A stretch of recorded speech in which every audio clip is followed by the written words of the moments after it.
Bears lose to the Lions 52-21. That is your final score. All right, give me your initial thoughts. Pat, I'll start with you.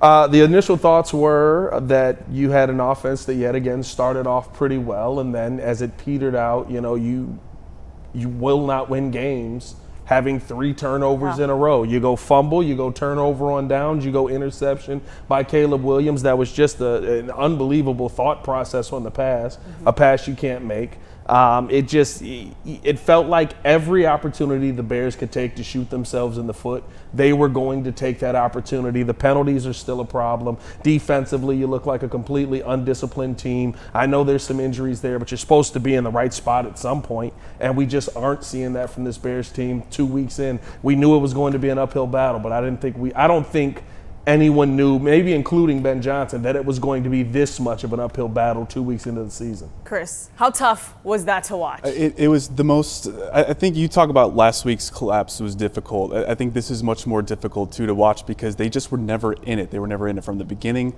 And we got to the end of the first half where we're thinking, hey, it's 20, it's 14-7, they got a chance. All you have to do is get a stop right before the half, and then boom, it's 28. It's 27 going to halftime. It's tough. There's a lot going on where you look and say, hey, what's the worst part of it all? But in my opinion, my first initial reaction is the interior of the offensive line is just so much worse than we thought it was going to be. They get these guys. They go out and they get Drew Dahlman. They get Joe Tooney.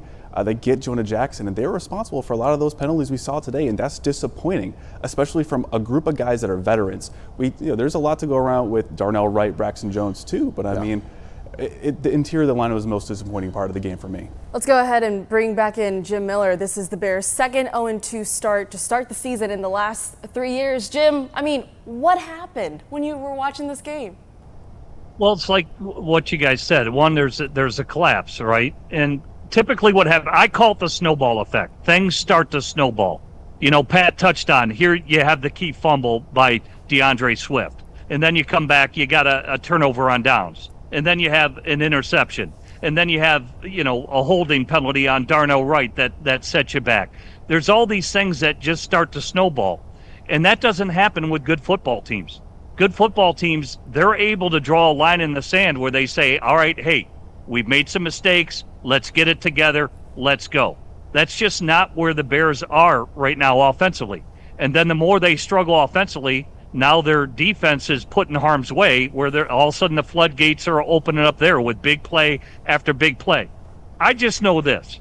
When you go into a hostile environment, especially against a team that was 15-2 a year ago, it's looking at you square right in the face that, hey, that's what we want to be. We've got to strive to be like a team like the Detroit Lions. And Ben Johnson knows this all too well. And so the standard has to be raised. And so these guys kind of got embarrassed today, and the coach is going to go in and he's going to remind them of how they just slapped it out there.